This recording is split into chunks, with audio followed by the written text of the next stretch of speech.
Spy defence academy के online platform पर आपका फिर से हार्दिक स्वागत है।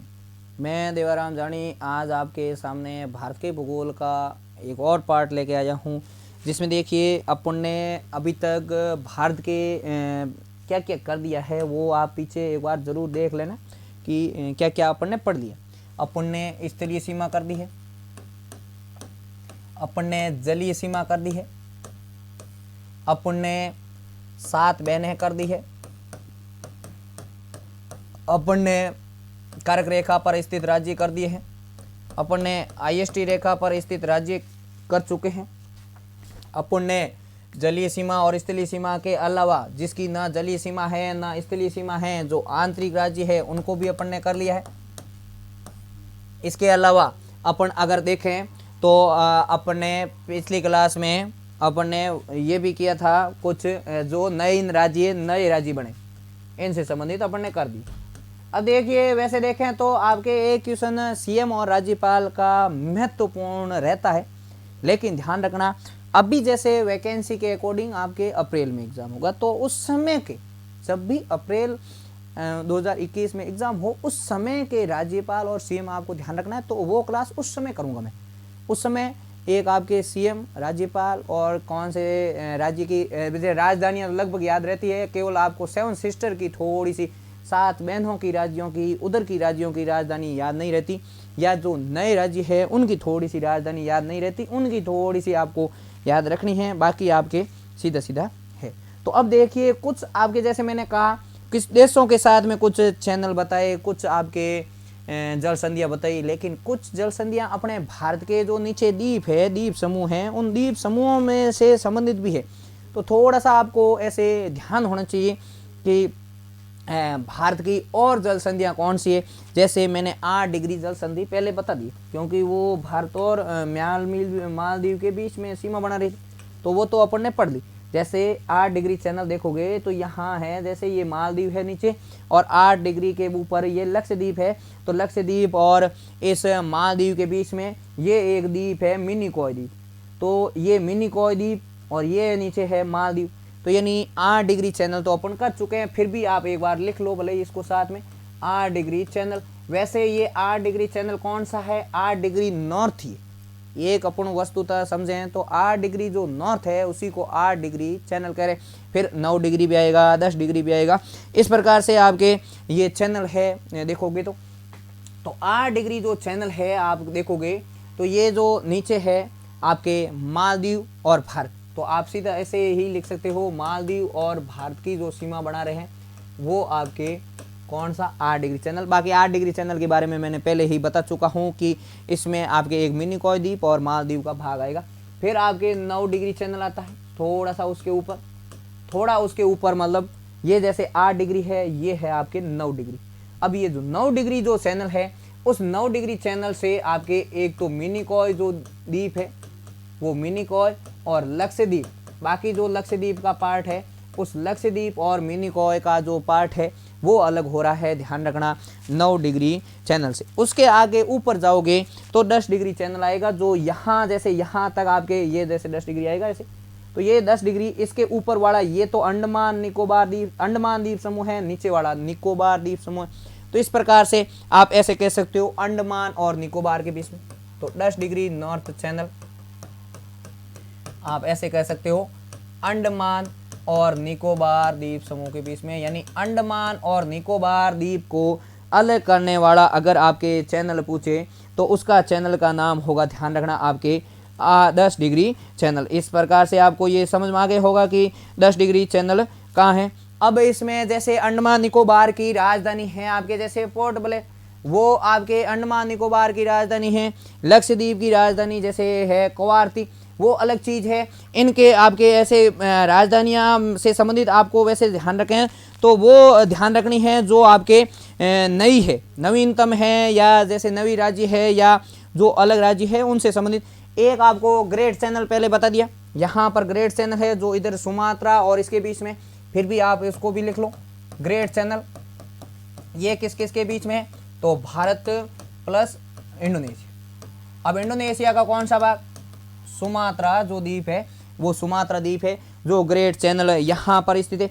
इसी तरह पाक स्टेट, पाक जल संधि, पाक स्टेट भी बोलते हैं, पाक जल संधि भी बोलते हैं, वो एक ही आइटम है। अब ये पाक स्टेट किसके बीच में है? भारत प्लस श्रीलंका। तो भारत के नीचे आम की तरह, आपके नारियल की तरह जो देश लटका हुआ है वो आपके यहाँ पर स्थित है। इस प्रकार से आपको थोड़ा सा ध्यान रखना। एक आपके है कोको स्टेट। कोको क्या है कि एक द्वीप है म्यांमार का, और उत्तरी अंडमान, ये जैसे उत्तरी अंडमान, यहाँ पर म्यांमार, ये पूरा म्यांमार है। ऐसे ये देश देखोगे ना, ये एक म्यांमार देश है। ऐसे मैंने आपको पहले ही सीमाएं बता चुका हूँ कि जैसे ये अरुणाचल प्रदेश है, ये नागालैंड है, ये मणिपुर है, ये मिजोरम है। फिर ये ऐसे इन 4 राज्यों की अरुणाममी से सीमा लग रही है म्यांमार से। म्यांमार के नीचे ये मर्तबान की खाड़ी, ये खाड़ी का नाम है, या मर्तबान की खाड़ी, ये बंगाल की खाड़ी। बंगाल की खाड़ी भारत और बांग्लादेश के बीच में है, वहाँ पर बंगाल की खाड़ी है। तो मर्तबान की खाड़ी के नीचे यहाँ पर एक द्वीप है, उस द्वीप का नाम है कोको द्वीप। और इस कोको द्वीप को चीन ने 99 साल के लिए लीज पर भी ले रखा है। 99 साल के लिए इसने लीज भी ले रखा है। तो इस बात का भी आपको ध्यान रखना है कि यही जो कोको द्वीप है, इस कोको द्वीप और इस अंडमान के नीचे बीच में जो आपके जो जल संधि है, उस जल संधि का नाम भी कोको स्टेट। तो उसका नाम लिख लो, नाम क्या है? कोको स्टेट। कोको स्टेट या कोको जल संधि, ये किस किस के बीच में है? कोको द्वीप। कोको द्वीप किसका है? म्यांमार का है, और उसके और भारत के बीच। और भारत का भी कौन सा? उत्तरी अंडमान। भारत का द्वीप कौन सा है? उत्तरी अंडमान द्वीप है। म्यांमार का द्वीप कौन सा है? कोको द्वीप है। उसके बीच में जो जल संधि है, या म्यांमार और भारत की जो जलीय सीमाओं के बीच में है, उसमें एक है दक्कन पास, एक है दक्कन पास। वैसे ये अंडमान के ही द्वीपों से संबंधित है। जैसे आप देखोगे जो दक्षिणी अंडमान और लिटिल अंडमान, ये जैसे उत्तरी अंडमान, फिर दक्षिणी अंडमान और लिटिल अंडमान। तो लिटिल अंडमान और दक्षिणी अंडमान के नीचे जो आपके पास है उसका नाम है दक्कन पास। तो ये साउथ अंडमान, दक्षिणी अंडमान और लिटिल अंडमान, लघु या लिटिल, इसके बीच में ये है, ये दक्षिणी ऐसे भी लिखा सकता है। तो इस प्रकार से भारत और भारत के पड़ोसियों से संबंधित ये कुछ आपके जल संधियाँ थी। उन जल संधियों को आपको ध्यान रखना। जैसे जल संधियाँ अपने खाड़ियाँ विश्व संदर्भ में पढ़ी, वैसे कुछ भारत के संदर्भ में भी आपको ध्यान रखनी है। जैसे खाड़ियाँ हैं, उन खाड़ियों को थोड़ा सा आप नक्शे में देख लीजिए। जैसे देखोगे तो यहाँ पर कच्छ क्षेत्र आता है। तो यहाँ पर जो ये खाड़ी है अंदर वाली, इस खाड़ी का नाम है कच्छ की खाड़ी, कच्छ की खाड़ी। यहाँ पर जो इसके अंदर ये वाले क्षेत्र आता है गुजरात में, ये है खंबात की खाड़ी। ये खाड़ी का नाम क्या है? खंबात की खाड़ी। यहाँ पर देखोगे तो ये नीचे वाले क्षेत्र में जो खाड़ी आती है उसका नाम है मन्नार की खाड़ी। ऊपर वाले क्षेत्र में है पाक की खाड़ी। तो ऊपर वाले क्षेत्र में तो है पाक की खाड़ी, और नीचे वाले क्षेत्र में है मन्नार की खाड़ी। और ये वाली खाड़ी है उसका नाम है बंगाल की खाड़ी, जो सबसे बड़ी बे है, विश्व की सबसे बड़ी बे। तो इस प्रकार से आपके ये सब खाड़ियाँ हैं, ये सब क्या है? खाड़ियाँ हैं। वैसे ये पूरा बंगाल की खाड़ी वाला क्षेत्र इसको कहा जाता है, इसको पूरे अरब सागर वाले क्षेत्र को अरब सागर का क्षेत्र कहा जाता है। तो ये सब आपको खाड़ियाँ समझ में आ गई। अब देखिए भारत की, जैसे मैंने कहा विभिन्न देशों के साथ में स्थलीय सीमा होती है, वैसे कि वैसे जलीय सीमा में भी अपने अपने देशों का अधिकार होता है। जैसे आपने जैसे देखा ये मालदीव देश आएगा, ये मालदीव देश की भी अपनी कोई सीमा है। इस सीमा के बाद में ये दूसरे देश पर अधिकार नहीं करेगा। तो इसकी कुछ अंतर्राष्ट्रीय मानकों के तहत कुछ सीमाएं तय कर रखी है। उन सीमाओं का आपको ध्यान रखना है कि वो कितनी मील है। तो आपको ये ध्यान होना चाहिए कि कहाँ से कहाँ तक। अब देखिए ये आपको खाड़ियाँ हैं, इन खाड़ियों को लिखना चाहो तो लिख सकते हो आप कि कौन कौन सी खाड़ी है। कच्छ की खाड़ी नक्शे में ही, अगर ये नक्शा एक ऐसे नक्शा बना दो, उस नक्शे से आपको याद हो जाएगा कि कच्छ की खाड़ी कहाँ है, यहाँ पर है। खंबात की खाड़ी कहाँ है, आपको ये सीधा ऐसे नक्शा बना के बता देंगे, वहाँ पे पूछे। मन्नार की खाड़ी नीचे, ऊपर पाक की खाड़ी, इसको जोड़ने वाली जल संधि पाक जल संधि, यहीं पर पंबन द्वीप है, यहीं पर आपके राम सेतु स्थित है, ये ध्यान रखना। अब ये बंगाल की खाड़ी, अब देखिए इस राम सेतु को तोड़ने की बीच में सरकार ने कोशिश भी की थी, लेकिन यहाँ धार्मिक भावनाएं कुछ गड़बड़ होने के कारण फिर तोड़ नहीं पाए। अब ये तोड़ने से फ़ायदा क्या होगा? देखिए तोड़ने से फ़ायदा ये है कि अगर मान लो इस तट से तूतीकोरिन से अगर अपन को चेन्नई जाना है तो पूरा इसको इधर से इस श्रीलंका को घूम के जाना पड़ेगा। जैसे एक नक्शे में आप देखो तो जैसे ये आपके श्रीलंका है, यहाँ पर आपके ये राम सेतु है, यानी अभी राम सेतु जलमग्न है। अब राम सेतु जलमग्न है, लेकिन ध्यान रखना जहाज जितना बाहर दिखता है उससे ज़्यादा अंदर की तरफ से चलता है, पानी के अंदर चलता है। तो जैसे आप देखोगे तो राम सेतु बीच में आ जाएगा तो तोड़ से अड़ जाएगा, तो अड़ने के कारण इसको हटाने की प्लानिंग चल रही है। लेकिन ध्यान रखना यहाँ पर जैसे तूतीकोरिन से अपन चेन्नई जा रहे हैं तो अगर राम सेतु नहीं होता तो यहाँ से जहाज सीधे यहाँ चले जाते, लेकिन अब जहाज पूरे श्रीलंका कोलंबो को पार करके हम्बनतोटा बंदरगाह को पार करके फिर उसके बाद में चेन्नई जाते हैं, तो यहाँ परिवहन लागत ज़्यादा आती है, तो इस कारण से कुछ विवादित रहता है। वैसे यहाँ पर समुद्री गाय भी पाई जाती है, इस मन्नार की खाड़ी में समुद्र के अंदर गायें पाई जाती है, ये थोड़ा सा आपको ध्यान रखना। अब देखिए मैंने कहा जैसे जल की कुछ सीमा है, थोड़ी सी आपको सीमाओं से संबंधित इसी खाड़ियों के पास मैं बता दूं कि कुछ सीमा है। एक है पारदेशिक जल सीमा, दूसरे में बताता हूँ क्योंकि उसकी सीमाओं से एक ध्यान रखना। पहले तो आधार रेखा है।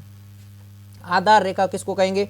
जो इस तट को पूरा ऐसे सीधा करेगा, मतलब जैसे तट आधा टेढ़ा है ना, उसको पूरा सीधा करेगा, उसको तो कहेंगे आधार रेखा, बेस लाइन।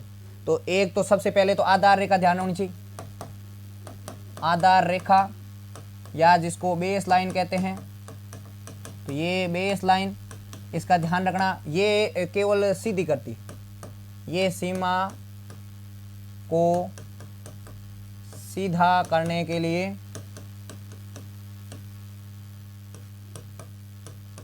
खींची गई सीमा, इसी को क्या कहेंगे? आपको आधार रेखा कहेंगे। लेकिन आधार रेखा से ध्यान रखना, जैसे अपने यहाँ मील होती है वो 1.6 किलोमीटर होती जो स्थलीय सीमा, लेकिन समुद्र के अंदर नॉटिकल मील होती। समुद्र के अंदर जो सीमाएं मापी जाती है वो नॉटिकल मील में मापी जाती है। वो नॉटिकल मील वैसे लगभग 1.83 के आसपास होता है, यानी थोड़ी सी ज़्यादा होती है और उसको नॉटिकल मील कहते हैं। तो इस आधार रेखा से अपन आगे जाएंगे तो यहाँ पर ये 12 मील, थोड़ा ज़्यादा कर रहा हूँ मैं, लेकिन फिर भी आपको ध्यान रखना है कि ये जो मैं बना रहा हूँ ये 12 मील को ही समझना है इसको। ये जो 12 मील आगे बनाई है मैंने, इस सीमा का नाम है, ये जो सीमा है, इस सीमा का नाम सीधा पूछ लिया जाता है, उसको कहते हैं पारदेशिक जल सीमा। इसको क्या कहेंगे? पारदेशिक जल सीमा। आपको सीधा पूछा जा सकता है भारत की पारदेशिक जल सीमा, भारत की क्या किसी भी देश की जो पारदेशिक जल सीमा है वो एक ही है। इसको इंग्लिश में से टेरिटोरियल कहते हैं,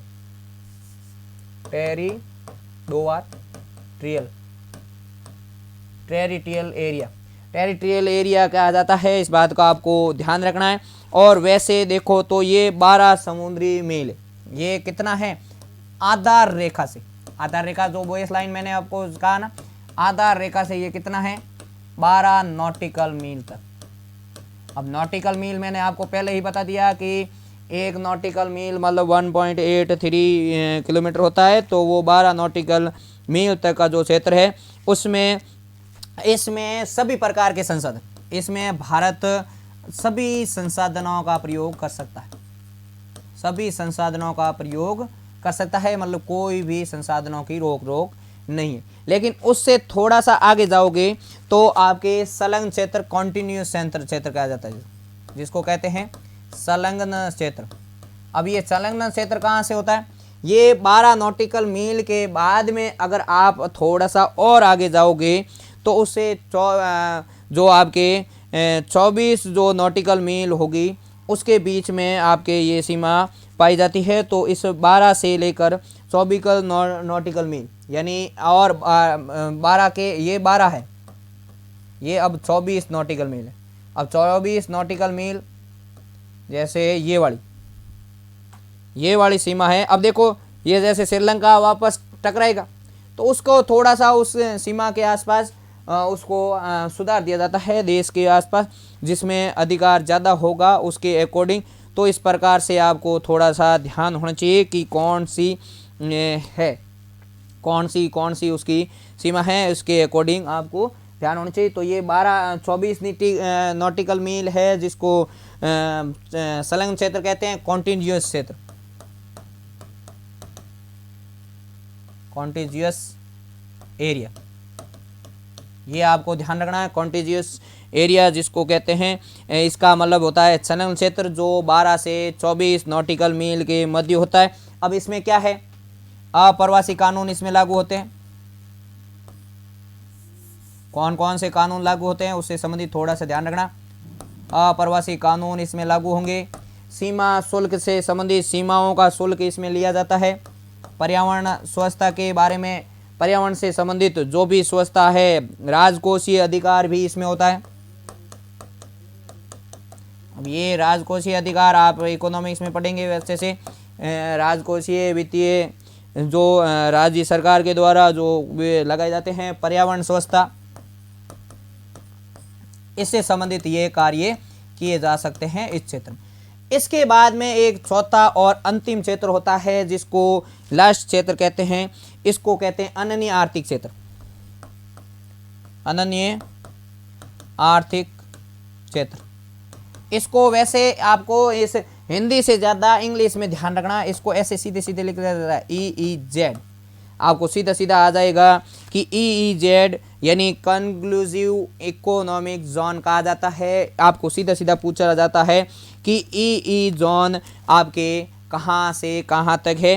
तो ये जो आपके है आधार रेखा, इसके रेखा से आपके यहाँ से 200, ये आधार रेखा से ऐसे देखोगे तो 200 नॉटिकल मील था, यानी बहुत बड़ा क्षेत्र है। ये वाला क्षेत्र है, ये अनन्य आर्थिक क्षेत्र या जिसको EEZ कहते हैं, ये EEZ वाला क्षेत्र है। इसके अंदर EEZ में ध्यान रखना, वैसे देखोगे तो 24 ही हट गया और ये 12 हट गया।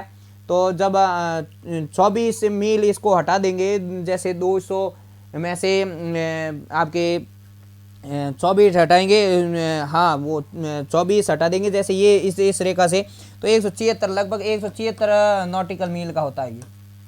ये 176 नॉटिकल मील का क्षेत्र है जिसको अनन्य आर्थिक क्षेत्र कहा जाता है। इसमें आपके जीवों से संबंधित संरक्षण संसाधनों का जैसे अनुसंधान कर सकते हैं, खनिज संपदा का विनोदन कर सकते हैं, खनिज भी विनोदन कर सकते हैं, लेकिन ध्यान रखना सहमति होनी चाहिए।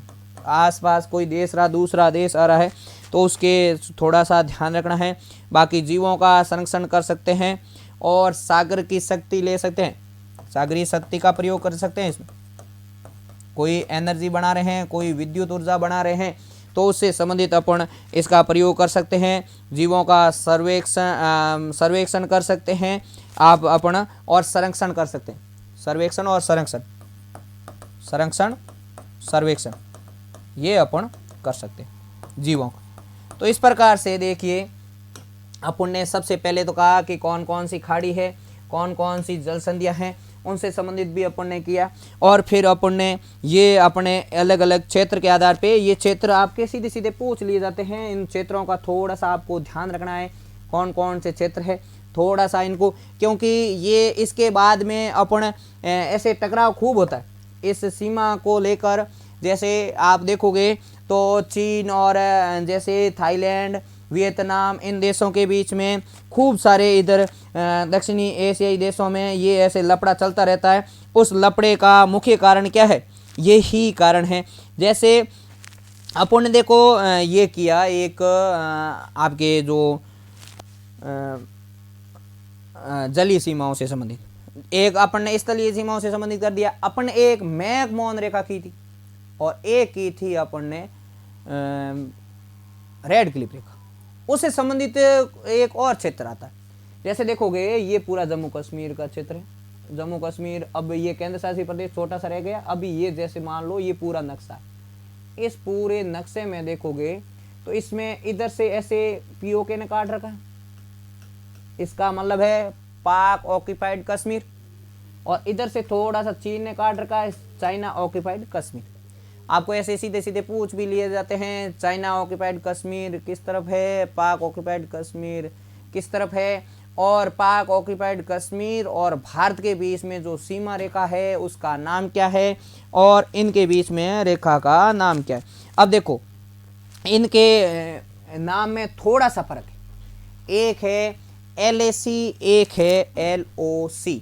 एक का नाम क्या है LAC और एक का नाम क्या है LOC। अब आपको सीधा पूछ लेंगे कि LOC कौन सी है, इसका मतलब है लाइन ऑफ एक्चुअल कंट्रोल। ऐसे आपको थोड़ा देवनागरी लिपि में ध्यान रखना, लाइन ऑफ एक्चुअल कंट्रोल, यानी एक्चुअल रूप से कंट्रोल कहाँ से हो रही है लाइन, उसको लाइन ऑफ एक्चुअल कंट्रोल कहते हैं, LAC कहते हैं। जो अक्साई चीन वाला भाग है उसमें ये LAC होती है। अब ये LAC जैसे देखोगे ये वाला, ये जो अधिकार कर रखा है चीन ने, जो चीन ने अधिकार कर रखा है, चीन प्लस भारत के बीच में जो मैकमोहन रेखा है ना, उसके अलावा जो नियंत्रण रेखा है, इसको एक नियंत्रण रूप से भी रेखा कहा जा सकता है। यानी वास्तविक जो नियंत्रण की जो रेखा है वो वास्तविक नियंत्रण, इसको इंग्लिश में ऐसे लिख सकते हैं वास्तविक नियंत्रण, एक्चुअल मतलब वास्तविक और नियंत्रण हिंदी। बाकी आपको थोड़ा सा इंग्लिश में ही देवनागरी लिपि बनाना। तो ये LAC रेखा किन के बीच में, भारत और चीन के बीच में। एक है LOC, आपने बहुत बार सुना होगा कि LOC पे ये घटना हुई, LAC पे ये घटना हुई। तो LAC भारत और चीन के बीच में है, LOC पे घटना होती है तो ध्यान रखना भारत और इसके बीच में होती है पाकिस्तान के बीच में लाइन ऑफ कंट्रोल। इसमें तो एक्चुअल कंट्रोल है और इसमें है लाइन ऑफ कंट्रोल, इतना ही फर्क है। ध्यान रखना LOC और LAC में, ये ध्यान रखना LAC और LOC का इतना सा है फर्क। अब LOC जो है वो है भारत और पाकिस्तान के बीच, कहाँ है, भारत प्लस पाकिस्तान के बीच में है, जो जम्मू कश्मीर वाले भाग में है, जो आधिपत्य वाले भाग में है। इस बात का भी ध्यान रखना। इसको सीज फायर लाइन भी कहा जाता है, इसको और नाम से भी कहा जाता है सीज फायर लाइन। किसको, जो भारत और पाकिस्तान के बीच में है। देखो आप डिफेंस की तैयारी कर रहे हो, आप डिफेंस का एग्जाम दे रहे हो, तो आपको ये सब ध्यान होना चाहिए LAC और LOC से संबंधित। तो इस प्रकार से आपको ये सभी ध्यान होना चाहिए। अब देखिए मैंने आपको जलीय सीमा करवा दी, स्थलीय सीमा करवा दी, संलग्न क्षेत्र करवा दिया, अन्य क्षेत्र करवा दिया। अब आपको अभी तक मैंने कहा भारत का क्षेत्रफल की दृष्टि से सबसे बड़ा है, सातवां बड़ा देश है। जनसंख्या की दृष्टि से अपन दूसरा बड़ा है, लेकिन अभी तक क्षेत्रफल और जनसंख्या अपन ने नहीं पढ़ी। देखिए ये टोटल जो भारत है उसका जो क्षेत्रफल पूछे तो भारत का क्षेत्रफल है, सीधा सीधा याद रखना है, 32,87,263 वर्ग किलोमीटर। ध्यान रखना आप क्या है कि इसमें रटने की कोशिश करते हो, कुछ नहीं रटने की जरूरत है, इनको मोबाइल नंबर की तरह याद कीजिए। आप जैसे मोबाइल नंबर 10 अंक के होते हैं, 10 अंक के मोबाइल नंबर याद करते हो, तो आपको केवल 7 अंक का मोबाइल नंबर याद करना। ये कितने अंक का है, 7 अंक और 7वां स्थान है। इसको ऐसे भी समझ सकते हो कि 7वां स्थान है भारत का, किसके अकॉर्डिंग, क्षेत्रफल के अकॉर्डिंग। तो अंक भी कितने हैं, 7 है। अब इसको ऐसे याद करो, 32,87,263 ग्रुप के अकॉर्डिंग। जैसे मोबाइल नंबर याद करते हो, जैसे आप बहुत सारे आइटम के नंबर याद रखते हो, क्योंकि उसको सेव कर नहीं सकते फ़ोन में, घर वाले देख लेते हैं कि ये फलाना आइटम कौन है भाई। तो इस कारण से आप जैसे आइटम के नंबर याद रखते हो, 20-20 के याद रख सकते हो, तो एक आप भारत का भी नंबर याद रख सकते हो कि भारत के ये मोबाइल नंबर है क्या, 32,87,263। वो केवल कितने अंकों का है, 7 अंकों का है। ये क्षेत्रफल के आधार पर 7वां स्थान है। इससे बड़े जो 7 स्थान 7वें थे वो अपन ने सब कर दिए। ये तो ध्यान रखना, भारत का जो क्षेत्रफल के अकॉर्डिंग सबसे आपको ध्यान रखना है, भारत का क्षेत्रफल इतना। अब भारत की जैसे जनसंख्या है उसमें भी आपको जनसंख्या ध्यान रखनी है, भारत की जनसंख्या कितनी है, भारत की जनसंख्या के आधार पे। अब ये जनसंख्या अपन कौन सी पढ़ेंगे, 2011 की पढ़ेंगे। अभी अपन ने लास्ट 2011 की जनगणना हुई है, 2021 की जनगणना कोविड-19 के कारण नहीं हो पाई है, तो इस कारण से अपन उसको अभी नहीं लिखेंगे। तो 1, 21, 0, 56, 9, 57, 3 ये अंतिम डाटा है। पूरा याद करने में कोई दिक्कत नहीं है, थोड़ा ग्रुप से याद करो। 1, 21 लिखो, फिर छोटे 2 अंकों की सबसे 1 अंक की सबसे छोटी संख्या 0, फिर लिखो बीच में 56, फिर लिखो 9 1 अंक की सबसे बड़ी, फिर लिखो 57, फिर लिखो हम 2 और हमारे जब 3 होते हैं तब जनसंख्या होती है। तो इस प्रकार से आप ऐसे याद रख सकते हो 1, 21, 0, 56, 9, 57, 3। तो ये आपको ध्यान रखना 1, 21, 0, 56, 9, 57, 3। ये कौन से स्थान है, अपन दूसरा स्थान पे। पहला स्थान है उसका उस समय 2011 की जनगणना के अकॉर्डिंग चीन का। जैसे देखिए हर देश में हाँ फिक्स 2011 में जनसंख्या नहीं होती, फिक्स वर्ष में जनसंख्या नहीं होती, जनगणना नहीं होती। तो जब 2011 में जनगणना हुई थी चीन में, तो उस समय जनगणना थी उसकी 134 करोड़, लेकिन भारत की थी 121 करोड़। अब हो सकता है 134 अपनी भी पहुंच गई, 134-35 के आसपास अपनी हो गई, लेकिन चीन भी तो आगे बढ़ गए ना। लेकिन अभी 2011 की जनगणना अपने भारत में यहाँ संभव नहीं हुई कोविड-19 के कारण। जब भी होगी तो उसके डाटा जारी कर दिए जाएंगे। तो इस प्रकार से आपको ये ध्यान रखना है कि कौन सा क्षेत्र में है, कितनी जनसंख्या है और कितने आपका क्षेत्रफल है उसमें। अब आपको ये भी ध्यान रखना है कि जैसे भारत, ये तो अपन ने किया कि भारत का सबसे बड़ा विश्व में भारत कहाँ है, लेकिन भारत में भी अपन सबसे बड़ा है, भारत का कौन सा राज्य है क्षेत्रफल की दृष्टि से या जनसंख्या की दृष्टि से सबसे बड़ा राज्य, उनसे संबंधित भी थोड़ा सा आपको ध्यान होना चाहिए। जैसे देखोगे तो भारत का क्षेत्रफल की दृष्टि से वर्तमान में सबसे बड़ा राज्य है, उसको अलग ही स्लाइड में ले लेता हूँ। ये देखिए उसमें लिख लेंगे, ये भारत का क्षेत्रफल की दृष्टि से सबसे बड़ा राज्य, क्षेत्रफल की दृष्टि से ये सबसे बड़ा राज्य है। तो क्षेत्रफल की दृष्टि से तो सबसे बड़ा राज्य कौन सा है, क्षेत्रफल की दृष्टि से, तो क्षेत्रफल की दृष्टि से पहला राज्य कौन सा है, राजस्थान। आपको केवल पहले का ही ध्यान रखना है और जो सबसे कम है उसका ध्यान रखना है। तो राजस्थान है, राजस्थान का क्षेत्रफल याद रखना है 34, 22, 39। ऐसे आपको मोबाइल नंबर की तरह ही ध्यान रखना है। जैसे भारत का क्षेत्रफल 32, 87, 263, वैसे राजस्थान का आप पढ़ोगे तो राजस्थान के बारे में तो आप खूब पढ़ोगे, राजस्थान के जीके के बारे में, लेकिन राजस्थान का जीके अपने यहाँ आएगा नहीं। लेकिन आपको भारत के संदर्भ में भारत का क्षेत्रफल में सबसे बड़ा क्षेत्रफल है, तो इसके लिए आपको ध्यान रखना। ये तो सबसे ज़्यादा क्षेत्रफल में सबसे टॉप है। और क्षेत्रफल में जो अभी 28वां राज्य है, क्योंकि 29 राज्य थे लेकिन अब 28 राज्य है, तो 28वां राज्य कौन सा है, तो वो है गोवा और उसका क्षेत्रफल है 3702 वर्ग किलोमीटर। ये थोड़ा दोनों का ही ध्यान रखना है कि क्षेत्रफल के आधार पे सबसे टॉप पे कौन है और क्षेत्रफल के आधार पे सबसे कम कौन है। अब देखिए अगला आपको ये ध्यान रखना है कि जैसे जनसंख्या के अकॉर्डिंग, जनसंख्या के अकॉर्डिंग सबसे टॉप पे कौन है, जनसंख्या के अकॉर्डिंग सबसे टॉप पे है आपका जो राज्य है उसका नाम है यूपी, उत्तर प्रदेश। अब यूपी की जनसंख्या 20 करोड़ के आसपास है और मैंने आपको पहले ही कहा कि 3 देश टॉप है, फिर चौथे और 5वें देश की लगभग जनसंख्या 20 करोड़ है विश्व में देशों की। अगर यूपी को भी देश घोषित कर दे तो उसकी भी देशों की श्रेणी में टॉप 5 में देशों की श्रेणी में आएगा। तो ये यूपी। और जनसंख्या की दृष्टि से सबसे छोटा या आप देखो तो 28वां राज्य कौन सा है,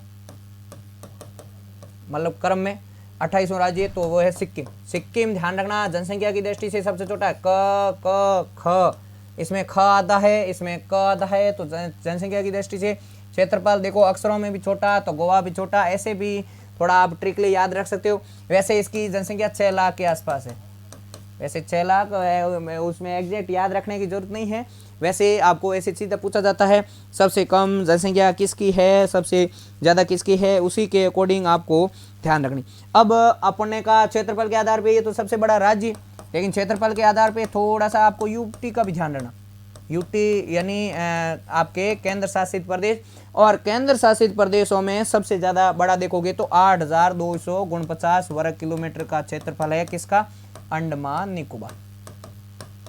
अंडमान निकोबार क्षेत्रफल सबसे बड़ा है, इस बात का आपको ध्यान रखना है।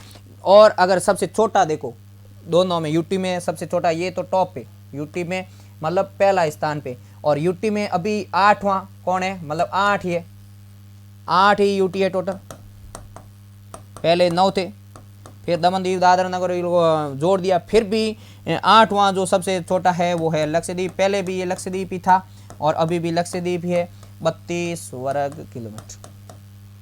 अब इसमें जनसंख्या की दृष्टि से सबसे छोटा देखे तो वो इसमें जनसंख्या और क्षेत्रफल दोनों में सबसे छोटा आपके लक्षद्वीप है, और सबसे बड़ा है ध्यान रखना दिल्ली, क्योंकि दिल्ली की जनसंख्या बहुत ज़्यादा है। इस अभी ध्यान रखना 2011 की जनगणना में सबसे बड़ा शहर पूछे तो मुंबई, लेकिन वर्तमान में सबसे बड़ा शहर ध्यान रखना दिल्ली है। इस प्रकार से आपके ये महत्वपूर्ण कुछ चीज़ें मैंने करवाई।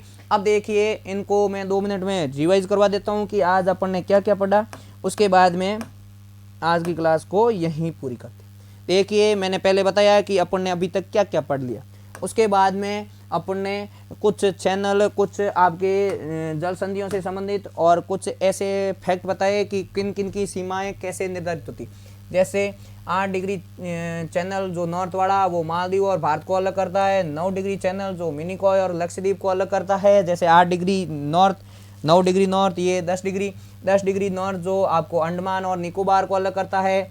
ग्रेट चैनल जो भारत और इंडोनेशिया को अलग करता है।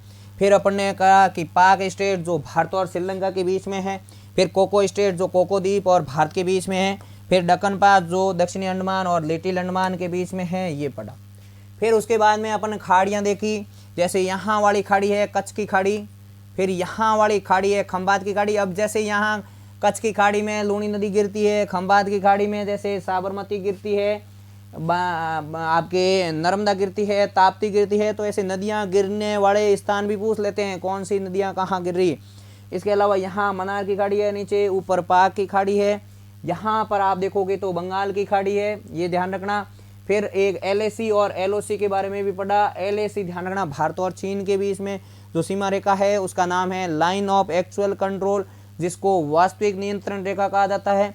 LOC जो लाइन ऑफ कंट्रोल है, ध्यान रखना, जो भारत पाक के बीच में है, और इसको सीज फायर लाइन भी कहते हैं।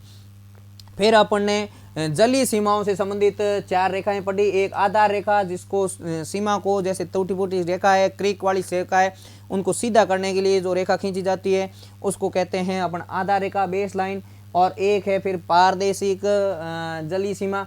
पारदेशिक जलीय सीमा जो आधार रेखा से 12 नॉटिकल मील आगे जाएंगे तो उसमें ये आएगी। उसके बाद में जैसे ये टोटल यहाँ से देखो, ये जैसे 24 है, यहाँ से ये देखोगे तो पूरा 24 नॉटिकल मील है, लेकिन 12 नॉटिकल मील ये, 12 नॉटिकल मील ये, तो ये टोटल कितनी हो गई, ऐसे 24 नॉटिकल मील हो गई। तो यानी इस संलग्न क्षेत्र की 12 नॉटिकल मील, 12 + 12 मतलब 24, यानी आधार रेखा से तो 24 है, लेकिन इस पारदेशिक सीमा से 12 नॉटिकल मील आगे है, जिसमें अप्रवासी कानून, इसमें सभी संसाधनों का प्रयोग हो सकता है पारदेशिक सीमा, लेकिन इसमें कानून है, सीमाओं से संबंधित राजकोषीय अधिकार और पर्यावरण व्यवस्था से संबंधित कार्य होते हैं।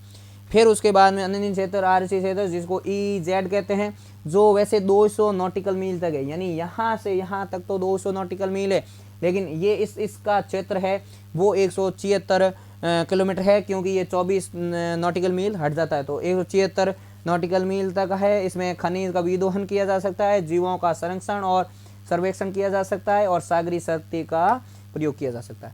फिर उसके बाद में अपन ने कहा कि भारत का जैसे क्षेत्रफल के आधार पे सबसे क्षेत्रफल है भारत का 32,87,263। देखिए अपन ने कहा कि क्षेत्रफल के आधार पे भारत का 7वां स्थान है, और पहले जो 6 देश थे उनको अपन पहले पढ़ चुके हैं। जनसंख्या के आधार पे 2011 की जनगणना 121,056,957,3 याद रखना है।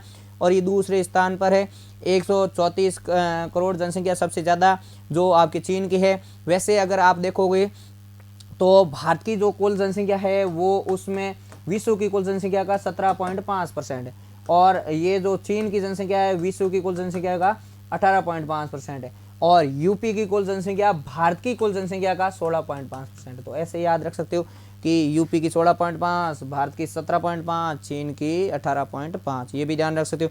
अब मैंने आपको बताया जैसे कि यूपी जनसंख्या की दृष्टि से सबसे बड़ा राज्य, तो यूपी जनसंख्या की दृष्टि से सबसे बड़ा राज्य है। गोवा क्षेत्रफल की दृष्टि से सबसे छोटा राज्य है। सिक्किम आपके क्षेत्रफल के अकॉर्डिंग सबसे जनसंख्या के अकॉर्डिंग सबसे छोटा, ये है क्षेत्रफल के अकॉर्डिंग सबसे छोटा। ये है यूपी जो जनसंख्या के अकॉर्डिंग सबसे टॉप पे, और ये है जो कि आपके इसके अकॉर्डिंग क्षेत्रफल के अकॉर्डिंग सबसे बड़ा। इस लक्षद्वीप क्षेत्रफल के अकॉर्डिंग सबसे छोटा, और अंडमान निकोबार सबसे बड़ा जनसंख्या की दृष्टि से दिल्ली सबसे बड़ा, लेकिन क्षेत्रफल के आधार पे अंडमान निकोबार बड़ा, और क्षेत्रफल और जनसंख्या दोनों में ही सबसे छोटा आपके लक्षद्वीप। ये अपन ने आगे किए थे कि क्षेत्रफल के आधार पे राजस्थान 32,87,263 इसका वर्ग किलोमीटर क्षेत्रफल भी ध्यान रखना है। और 28वां राज्य है जो गोवा, मतलब अभी 28 राज्य है तो 28वां राज्य जिसका क्षेत्रफल 3,702 किलोमीटर है। जनसंख्या की दृष्टि से सबसे बड़ा राज्य यूपी, और सबसे छोटा राज्य है जो 28वां राज्य है वो सिक्किम। और फिर क्षेत्रफल के आधार पे क्षेत्रफल जो आपके यूटी यानी केंद्र शासित प्रदेशों में सबसे छोटा अंडमान निकोबार का जिसका 8,249 किलोमीटर, और लक्षद्वीप सबसे छोटा क्षेत्रफल के आधार पे। तो इस प्रकार से अपन ने इस क्लास में अपन ने ये सब पढ़ा। आगे अपन इसी तरह अलग अलग टॉपिक लेके आएंगे, रेगुलर अपन करेंगे। आज की क्लास को जिसका भी कोई भी प्रॉब्लम हो तो आप कमेंट बॉक्स में दे सकते हैं। आप सबका धन्यवाद जो भी आपने क्लास देखी। आप सब अपने माता पिता और गुरुजनों का सम्मान करें, और अपने माता पिता और गुरुजनों के जो भी सपने हैं उन सबको साकार करें। आप सबका धन्यवाद।